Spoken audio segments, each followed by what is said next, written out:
É uma questão muito complicada e que agora ela assume essa cor, né, digamos assim, né, brincando um pouco com ele. A Laura e o Marco depois. Quando você estuda uma coisa que também é identificada de uma forma negativa, você vira aquilo, né, a história do consumo, a história de uma série de coisas. Mas, assim, eu queria retomar um pouco a questão que a Simone colocou inicialmente, em relação à composição dos grupos, das pesquisas do INEAC, e da continuidade ou não delas. Quer dizer, então,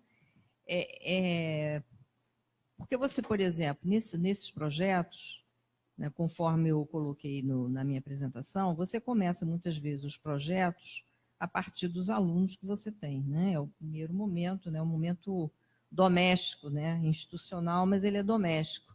Quer dizer, você tem orientandos que estão trabalhando com determinados temas, e aí você começa, então, a traçar, a fazer uma relação entre eles, os projetos todos conversam entre si, especialmente se fizerem parte de uma mesma linha de pesquisa, como era o caso das duas doutorandas, da Shirley e da Elaine, que trabalhavam com consumo, né?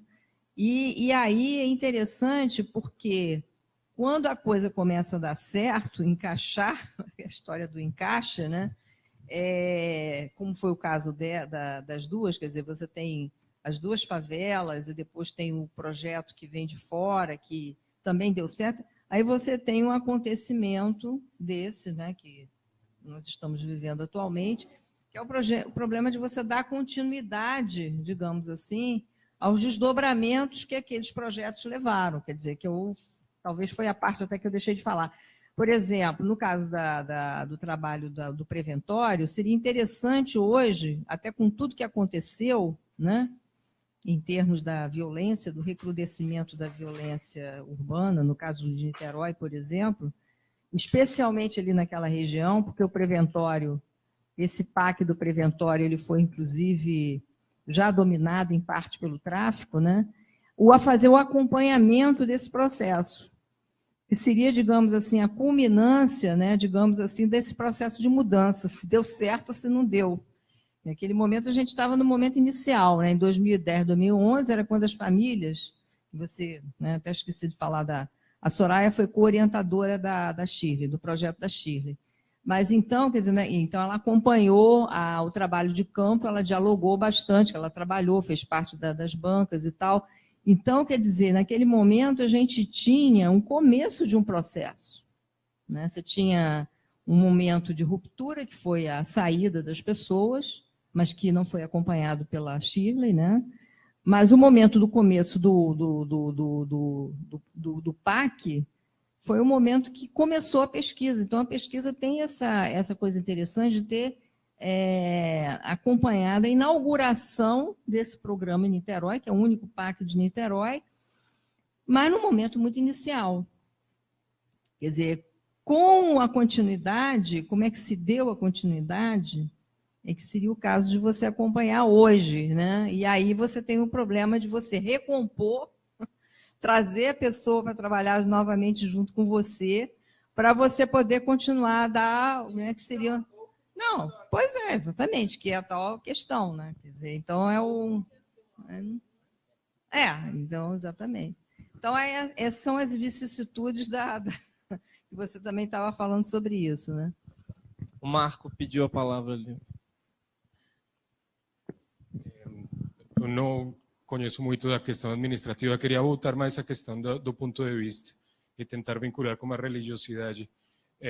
Precisamente a partir do meu campo, eu comecei estudando homens agressores de violência e terminei estudando os psicólogos, que são também ativistas e são também acadêmicos, digamos, da nossa ala progressista, para falar de alguma maneira. Mas a partir digamos, se posicionar a partir de um ponto de vista, eu estou vendo como uma certa inconmensurabilidade no discurso público, sim?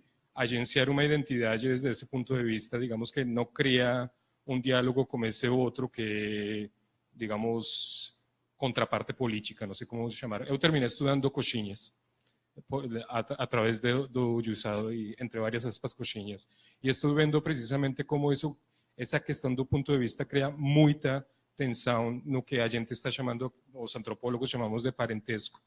E essa tensão se expressa agora numa atualização religiosa. E gostei da questão das religiosidades, porque se é para criar um programa ou um futuro projeto, digamos, o posicionamento político agora se está dando em termos, uma junção entre religião e parentesco.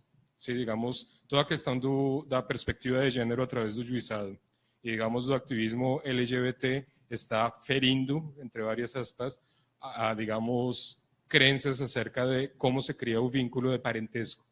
E isso é uma coisa que, digamos, eu tenho notado que ultimamente, tanto na antropologia como em ciências sociais, parentesco virou essa coisa horrível que não deixa a emancipação do indivíduo, sabe? Que não deixa o indivíduo surgir.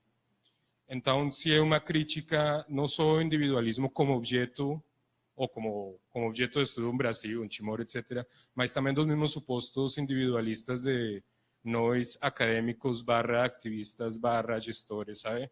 Que cria essa tensão. Estou pensando muito a partir do Luiz Fernando Dias Duarte, quando ele fala de sismogênesis, e de, por exemplo, essa acusação atual de ideologia de gênero, de como durante muito tempo cria-se um discurso que reivindica ou que visibiliza o gênero e agora é apropriado pelo outro lado e é devolvido, sim? Então, se digamos que vale a pena fazer uma reflexão ao interior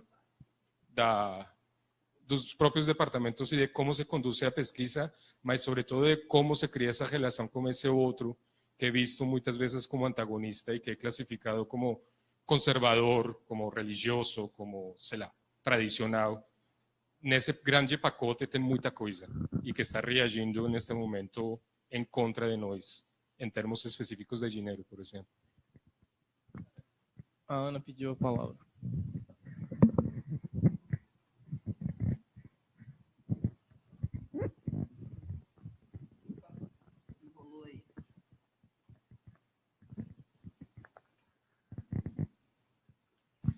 Na verdade, o que eu tinha pensado falar, já até de alguma maneira tem a ver com isso também, Marco.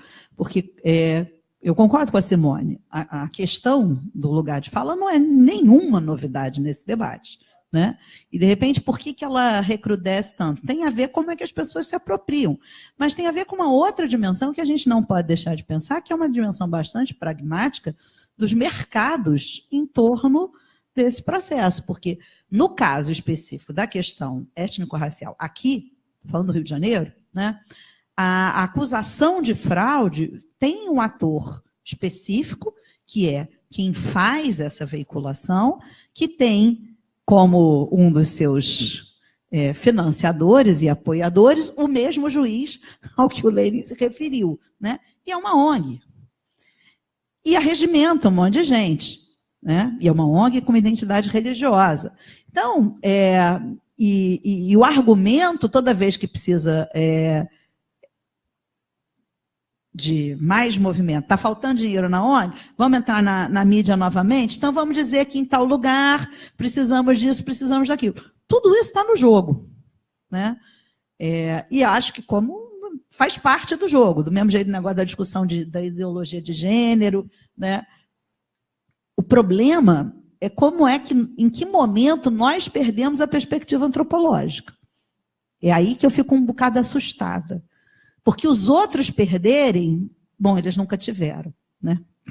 Necessariamente, não. Porque quando a gente está falando disso, eu estou atendendo aluno de todas as áreas. Aliás, o que não tinha, só tinha um aluno de história, né? Tinha aluno de medicina, veterinária, o diabo a quatro. E a disputa está nos outros campos. Não é na área de humanas que tem a disputa para isso. Né? Pensando na questão étnico-racial. A disputa forte está em outros campos. Né? O problema é o aluno da medicina.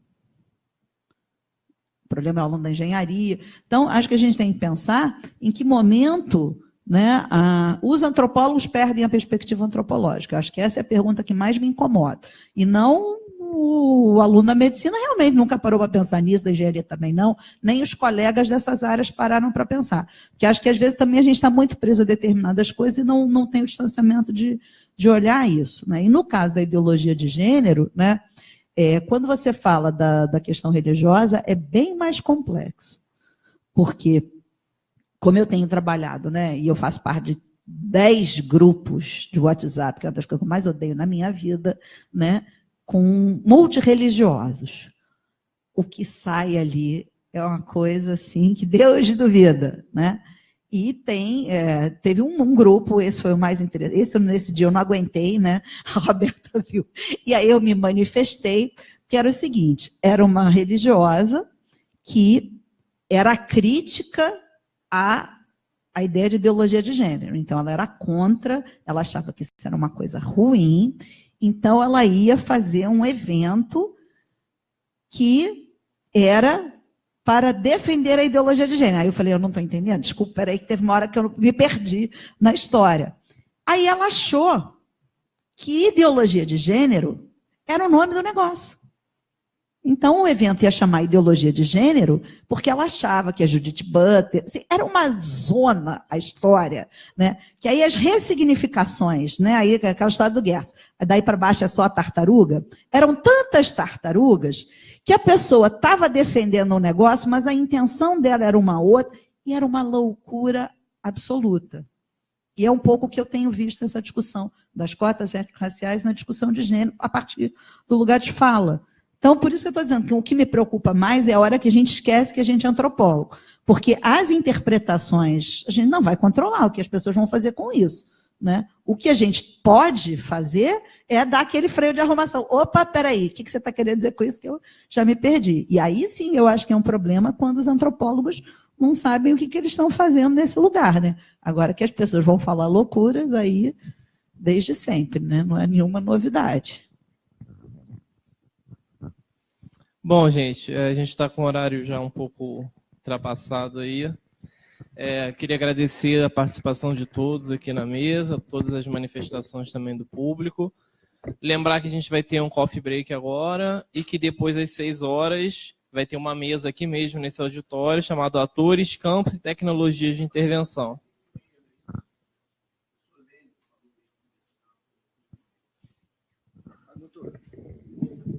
Não, eu falei o seguinte, que a gente vai para o café agora, e aí, antes da mesa, a ideia é dar um informe sobre aquele curso de mestrado em Justiça e Segurança que a gente aplicou a partir do nosso instituto, né, o INEAC, que é IAC, né, a sigla dele, e dar um informe mesmo, né, como é que ele foi feito, onde é que ele foi aplicado e o que é que a gente tem que fazer para tentar garantir que ele aconteça.